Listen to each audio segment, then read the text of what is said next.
Alright, what's up guys? It's your boy Coast, and we're back at it again with another video, another banger. In today's video, I'm basically just gonna walk around my room to see different styles and stuff like that. I wanna see because when I'm sitting down, my ADHD goes crazy. Like I just start thinking and I can't speak right. Can't speak right now, I don't know, I just can't speak. But yeah, we're just gonna walk around the room, let me know how you guys like it. If it gives you guys like a headache or sick, just let me know. But yeah, so this video is part 2 to the 50K video. If you haven't checked it out, link is somewhere over here. I'm gonna try to put a time card or something to check it out. And basically what this video is about is how I lost all of that. So I'm just gonna recap real quick how I got the money and stuff like that, and then we're gonna go to what started happening after that. So basically, I used this app called Snapchat. I used the feature on it called Snapchat Spotlight. Uploaded 200 to 400 videos a week, even more sometimes. Ended up getting a couple viral videos, got paid out from them, stupid numbers, up to 50K. And then the app started dying out, and now they don't really pay no more, but you could try it out.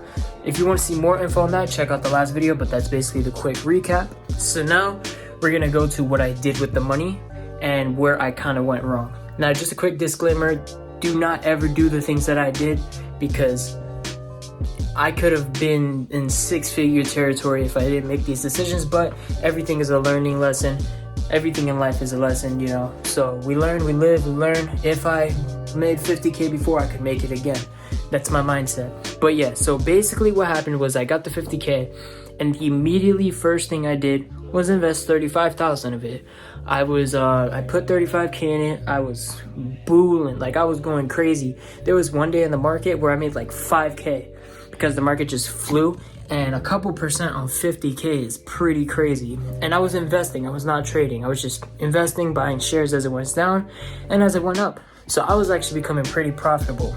Now at this point, my account goes all the way up to 65K, like the max. It's like 65, 66K is where my account gets to. I started thinking I'm like the man or something, right?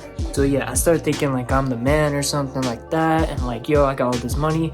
I was just like on a spiral of ego, like confidence. Like I struggle with my ego still to this day, and I openly like know that my ego sometimes comes in the way. Like I would rather not work a job if it involves fast food or some like normal job, just because I think I'm better than everybody. And I need to learn that, sometimes bread is bread, and I learned that the hard way. Now I'm humble. I would like to say I'm in a more humble state than I was before, but you gotta understand, 50K for an 18-year-old, I was in one night, I was like, whoa. But yeah, so I'm investing, I'm doing all of that, and basically what happens is I buy a car. Now this is where everything goes wrong. I buy a car. You guys want to keep that in mind, okay? So basically what I did was, it was one morning after a haircut, right? I'm in like my baseball warm-up clothes. Like I'm not prepared, nothing like that. I walk into this dealership, and little did I know that was going to be the worst decision of my life. I walked into this dealership, this broken down little dealership with cars where, the sign says you work, you drive. Don't ever go to none of those dealerships. If it says bad credit, no worries, no, you need credit to get a good car. Don't go to places that say, oh, you don't need credit, because you're gonna get killed. But yeah, I go to this dealership, I'm looking around, this lady comes up to me. For this purpose, we're just gonna name her Sarah. Yeah, so me and Sarah are talking and stuff. I'm like, yeah, this is the second mistake I made. I told her my budget. You're not supposed to say your budget. And I was like, this is my first time buying a car. That's the second mistake I made. I said, this is my first time buying a car. Oh, I have 5K ready. I actually had like 10K, but I told her 5K just in case fees came out. So I'm like, yeah, I have 5K ready. Bro, she said, her eyes lit up. She was ready. This was her moment. So I go, she shows me around. She's like, what are you looking for? I'm like, something reliable, like a Honda Accord. And in my head, I'm like, all right, I'm gonna get a nice, reliable car. That's a great decision to make. Buying a car wasn't the bad idea. How I bought the car was the bad idea. So I'm looking around and stuff like that. I find the car that I want. and it's a 2018 blacked out Honda Accord Sport, like some fire. Like, I'm like, yo, I want that one. Sit in it, everything. Next thing you know, the head dealer is some weirdo. He's like, 10K. I'm like, 10K down? What? No, I'm doing 5,000. And he's like, no, you're not. I don't want it. He's like, no, you're not getting it. So I should have just left after that, but I decided to stay for some reason. Since I decided to stay, I don't know why, I should have just left. It was like an ego battle. Like I said, the ego thing was killing me. So I went back and I was like, all right, give me the 2015 Accord. He's doing it again. He's like 8K down. I'm like, 8K down? That car is worth like nothing, like 4 down, bro. He's like, no, 6 down. And I'm like, all right, I'll meet you in the middle, 5 down. So I'm out here thinking, all right, I just stole a car basically, right? The car's worth 12K. I know that, right? Next thing you know, we start doing papers, right? This is the part where like it gets very sneaky and I should have just denied it. I should have just left. We're doing the papers and she is like giving me, like, you get a bunch of papers you have to sign, or from my experience, when you first get a car. I was financing the car, so I got my financing papers and stuff like that. She didn't let me look through nothing. That's when I should have just left. She didn't tell me nothing. She didn't let me look through anything.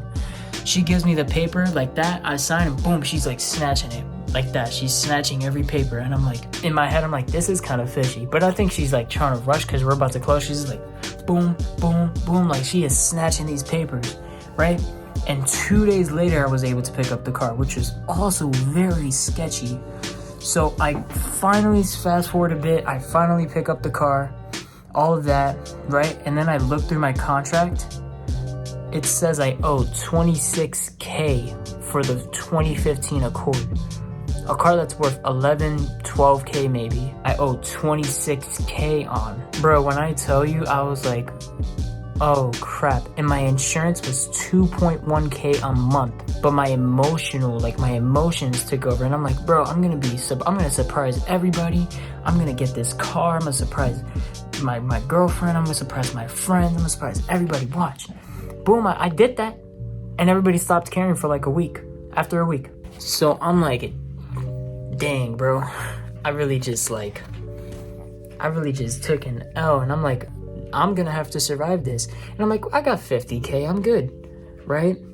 A couple bad months in the market, right? I'm gonna start going in from investing to trading. I don't know why I did that. I should have just stood on the investing side. But I started trading, losing thousands a month on top of 3K plus coming out. And I go down, like my account disappears basically. And basically what happens is I got to the end of my Robinhood account. This is the broker I was using to invest. And my broker went from near 60 to 70K, all the way down to a number I am not gonna disclose now. But moral of the story is, do not buy a car from a bad dealership, and don't use emotion when you're buying things like that. Buying a car wasn't the bad decision. I had 50K on me. Spending 10, 11K, 5K is like the golden spot on 50K. That's pretty cool. That's okay. Like, you could get a car, that's fine. But the way I did it was absolutely horrible. You're not supposed to do it like that. My lesson that I learned was, don't go to sketchy dealerships, don't buy out of emotion, and your ego can never get in the way of your decisions. Remember, there's always somebody on the other side that's still gonna hate on you, so just make the decisions that are right for you. And some of your closest people might hate on you too. It's just a fact. It's just human nature. But yeah, that's basically how I lost near 50K in a couple of months. This is like, it happened in a couple months. I lost it. Next time I make 50 to 100K, I'm gonna make 100K next time. I can promise you guys that. In the next video, I'm gonna explain how I'm gonna do that. So if you guys wanna stick around for that, that's also coming out. But the next 100K I make, I'm not gonna buy a car. I'm gonna stick to a I'm about to get a new car because I'm about to turn this one in.